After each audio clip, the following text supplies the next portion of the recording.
So the news out of Nebraska just keeps getting worse every day. Hey, Nebraska, do you need a tissue for your issues? Hey, Nebraska, save the drama for your mama. What happened, Nebraska? Did voting for Trump ruin your economy? Oh, that's weird. That's so weird. It's kind of like we told you so, right? Oh, I love this. I'm so excited for everyone to call me a bad person again in my comments, but guess what? I do not care about Nebraska going bankrupt in 6 months. I do not care. I do not care. Maybe a few other of those red states should go bankrupt in 6 months so the blue states can swoop in to save them. Nebraska going into bankruptcy because of self-inflicted damage. They were team firing over here, saying, you know what, everybody pull yourself up by your bootstraps. And by the way, Nebraska, I'm so disappointed in you. See, I am not happy that you guys are going bankrupt. I am just disappointed that you guys actually failed to read Project 2025. No, because I thought the way white people write history, the bare minimum they can do is to read and understand their own history. See, with Project 2025, JD Vance literally slapped you with information in your faces, but because he is your fellow white man, you were like, no, we don't need to read. We don't need to understand, because we are in this Trumpage administration and everything that they are doing, it has to be in our favor. So I'm extremely disappointed in Nebraskans that you guys actually failed to read Project 2025. No, because look at where we are right now. Your farms filing for bankruptcy. Where is the excitement of 3 months ago? No, because we have seen people that actually predicted Nebraska going bankrupt 6 months into Donald Trump's administration. And it looks like it happened way faster than it was anticipated to actually happen. And ladies and gentlemen, it's not only Nebraska, it's Iowa, Kansas City, Montana. And my good question is America great yet again? What happened, Nebraska? Did voting for Trump ruin your economy? Oh, that's weird. That's so weird. It's kind of like we told you so, right? Oh, I love this. I like to stick it in your face and rub it in. It's kind of like, when Trump was telling everybody he was going to come after the undocumented people in this country that were working hard and deport them, that they would kind of move to a state they felt safe in. And apparently, Nebraska wasn't one of them. They packed up their stuff and they headed on out to a state that would welcome them with open arms. So now you're going bankrupt.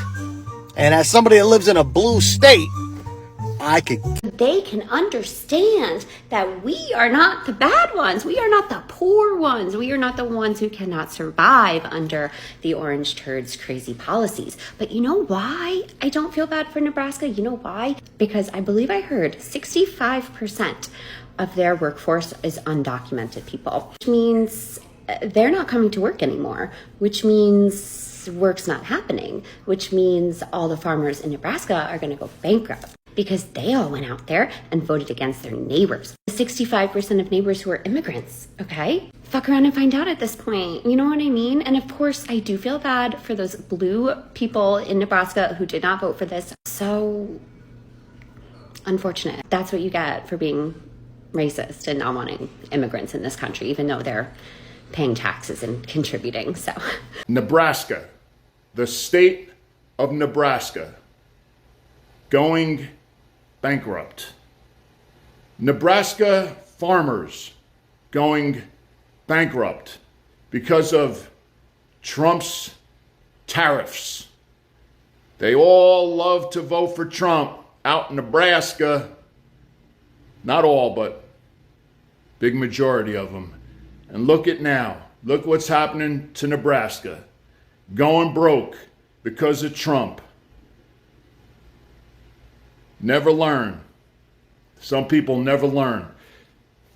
The one thing they never learn is that it is immigrants that make America great. not Trump. He makes America shit. So the news out of Nebraska just keeps getting worse every day. I got a lot of responses to my video yesterday about how all the farmers are going bankrupt and how Governor Pillen requested for a bailout for our state. Well, it ends up that they're not going to grant the bailout to help us. So after we all voted red and elected all these people, they're not going to do anything to help us. And I learned a lot yesterday from all the comments on my video. It seems like a lot of the blue states, especially California, are actually the ones subsidizing and keeping some of us red states alive that are falling by the wayside. Which is weird because I've always heard bad things about California, but yeah, it turns out that they have an $80 billion surplus every year that they pay into the United States, and all of us welfare states like Nebraska actually benefit from California doing so well. And you know, they're just a blue state. They're just solid blue. And they do better than all of the other states, especially Nebraska. So I'm starting to rethink everything I've been told in my life. So with all this winning and FAFOing going on, apparently Iowa was feeling left out and felt the need to enter the fray and throw their hat in the ring. Iowa, the state of Iowa, is currently leading the nation in farm bankruptcies in 2025. Evidently, Iowa farmers did not learn their lesson from the first Trump administration and are getting another dose of reality. I guess once bit, twice shy, right? But, I mean, I'm not sure what can be said at this point.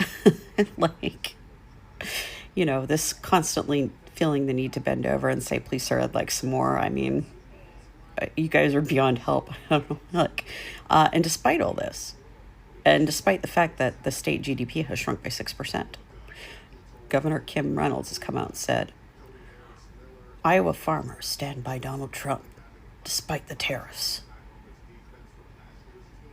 What else can you say? I mean, if you're going to go down with the ship, go down hard, right?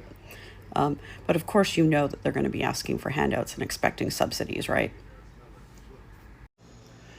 It's Joe from Georgia. So we're getting ready for the first domino to fall, and we know what happens after the first one falls. Well, the state of Nebraska, the governor, Jim Pillen, has asked the federal government for help because they're not going to be able to pay their bills this year. And here's the problem in Nebraska. They had over a $2 billion contract with the Chinese government to export soybeans to China. Well, out of that $2 billion, they've canceled all the contracts. So out of that $2 billion, $350 million was state revenue taxes. They're not getting any of that. And the governor also goes on to say that because the migrant farmers weren't able to work in Nebraska this summer, that those people didn't pay their taxes either. And the farmers who already have crops in the ground, folks, they've already spent their money. They're going to need help too because they're not getting any money from the contracts anymore. So Nebraska is the first state. And when you look at the Midwest, you're probably looking at Kansas, you're looking at Iowa, South Dakota, all of those places that are large exporters of grains to China and depend on migrant farm labor. They're not going to be able to pay their bills either. So here's the first one to fall. But of course, as we do know, a certain person in a certain house in Washington, D.C. at 1600 Pennsylvania Avenue, they know all about bankruptcy. I'm sure. Own a farm in Ohio that was funded through the Inflation Reduction Act, which Biden signed into law. And now the executive orders from Trump are rolling back all of that funding for us. So now we can no longer afford our farm.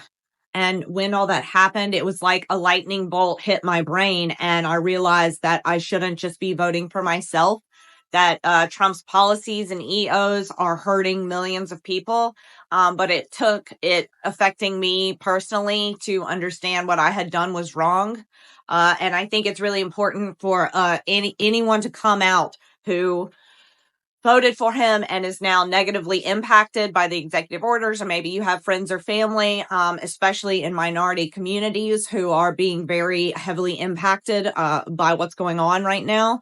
So, yeah, I think it's time for us to stop being so selfish, maybe, and to vote for what's best for the country instead of just in our tiny little bubble. But listen, we need certainty in this. And what we've got right at the moment, I'll tell you where agriculture is right now. We are below the cost of production in most of our major commodities.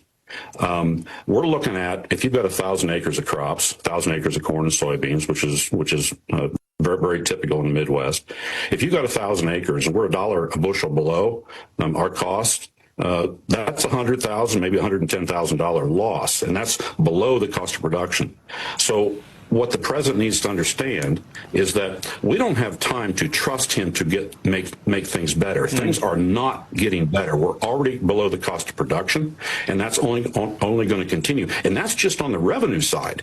I haven't even talked about expenses. And expenses are going to rise because of things that I use, that I need on my farm, input costs. Those things are rising because of tariffs.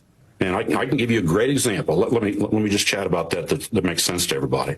A couple months ago, we were planting corn, just kind of finishing up.